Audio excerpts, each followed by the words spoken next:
आप अभी तक सोए क्यों ना देव सर? जानू देव सर कि आपको ऐसे भूखे पेट सोने की आदत ना है।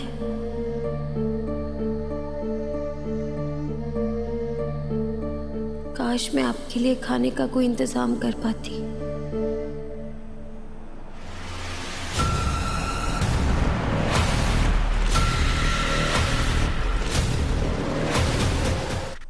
हमारे घर की गाड़ी है। काकी साहब,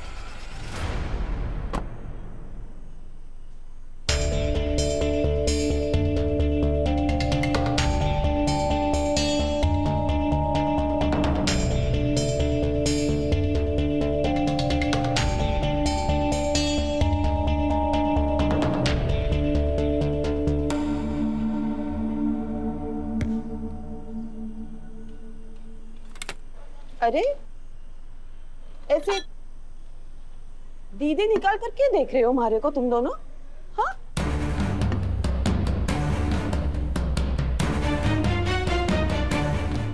देव, मैंने थारे को बचपन से पाला है। भले ही मैं थारी सगी माँ तो ना हूँ, लेकिन सगी माँ जैसी तो हूँ। हाँ, थारे को मालूम है भूखे पेट थारे को नींद ना आवे है।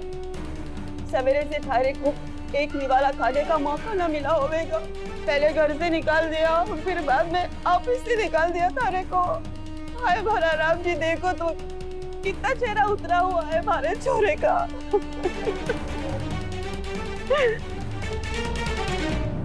पर कोई बात ना, सारिका आ गई है ना। सारिका थारे लिए घर से गर्मा गर्म खाना लेकर आई है। ये देख खीर, खा लेना। ये अरे तू देख के रही है, परोस मारे देव ने। बसों के लिए प्लेट।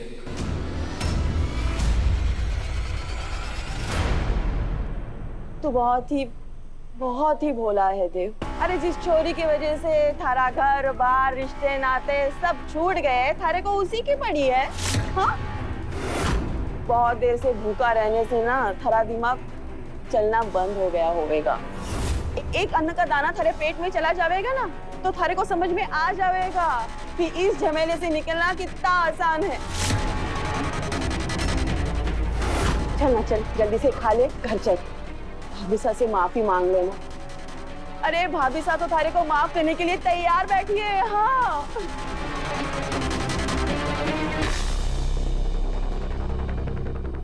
लेकिन इस नौकरानी ने यहीं पर छोड़कर आना। हाँ, लुगाई तो अपने पति के लिए बहुत गुड लक हुआ है ना, लेकिन एक ही दिन में ये पनौती चौहान खानदान के राजकुमार ने सड़क पर ले आई। सड़क पे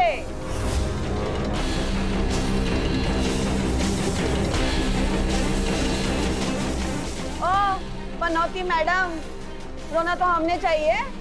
अरे तूने तो भाभी सा के हंसते खेलते घर ने तोड़ दिया। सपने भी अपनी औकात के हिसाब से ही देखना चाहिए। खुद की ऐशो आराम की जिंदगी के लिए तूने अपने मालिक को फंसा दिया। छी! मासा ने आपको खाना लेकर भेजा है? अरे मैं खुद से यहाँ पर ना आ सकूँ के? थारी चिंता हो रही थी मारे को देख। अपनी चिंता अपने पास ही रखिए और यहाँ से चली जाइए। यो के बदतमीजी है। जो आप मेरी पत्नी के साथ कर रही हैं वो क्या है? मैं आपको बहुत अच्छी तरह से जानता हूँ। आप यहाँ पर मुझे भड़काने आई हैं ताकि मेरे और मासा की बीच की खाई और बड़ी हो जाए। यहाँ से लौट जाइए और अपने साथ अपनी ये हमदर्दी भी ले जाइए। आपके हाथ से खाना बेहतर है मैं जहर खा लूं। देव सर शांत हो जाइए, सब देख रहे हैं। नहीं वसु, पहले इन्हें तुमसे माफी मांगनी होगी। अरे माफी मांगे की मारी मोजरी। मैं तो थारे को खाना लेकर आई थी थारे पर दया करके, पर मैं गलत थी। अरे मैंने तो साथ में प्रेस वालों ने लाना चाहिए था।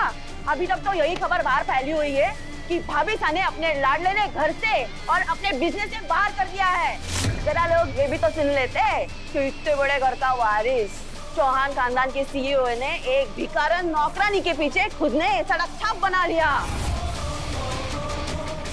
देखो ना, देखो इसे भिखारी की तरह इस मंदिर में बैठा है, रात काट रहा है। देख जरा देख। और हाँ ठाकुआ, तुम दोनों घर से बाहर निकल गए। देखना मैं भाभी सा की कैसे बैंड बजाती हूँ। बेचारी भाभी सा, अब कौन बचावेगा उन्हें? हाँ? खबरदार काकी साहब, अगर आपने मासा को जरा भी तक करने की कोशिश की तो मुझसे बुरा कोई नहीं होगा। हम भले ही घर से दूर क्यों ना है, लेकिन जब भी देवी हुकुम ने हमारी जरूरत पड़ेगी हम उनके साथ आकर खड़े होवेंगे।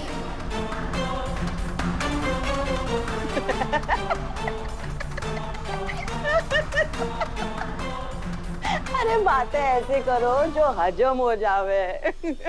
तुम दोनों की परछाई देखना भी भाभी साहब पसंद ना कर रहे हैं तो ढाल बनने चले हो। भूल गए कि तुम दोनों? याद दिला दूं? भाभी साहब के लिए तुम दोनों मर चुके हो और तुम जैसे एहसान फरामोश को रोटी परोसने से अच्छा मैं यो रास्ते के कुत्ते ले खिला दूं। जा रही हूं मैं, लेकिन तुम दोनों का तमाशा बनते हुए देखने के लिए फिर से आऊंगी।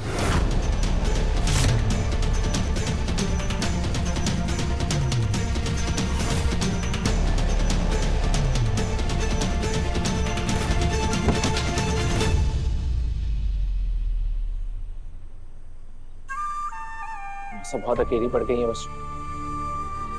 न जाने कौन कौन एक माँ बेटे के बीच की दूरियों का फायदा उठाएगा।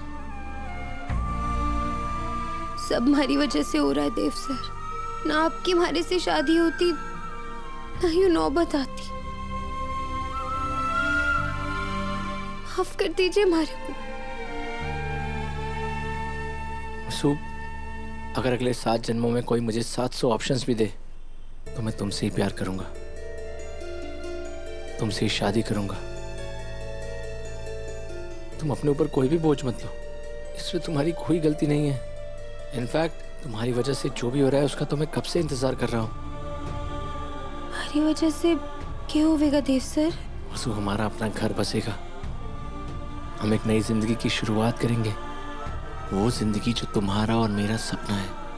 और घबराओ मत, मैं बहुत जल्दी उस नई जिंदगी में ढल जाऊंगा।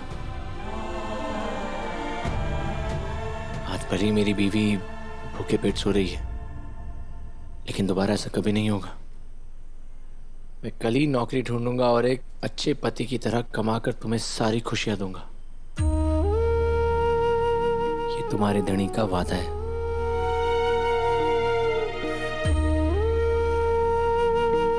अब चलो, आंख बंद करके सो जाओ। कल से हमारी नई जिंदगी की शुरुआत होने वाली है।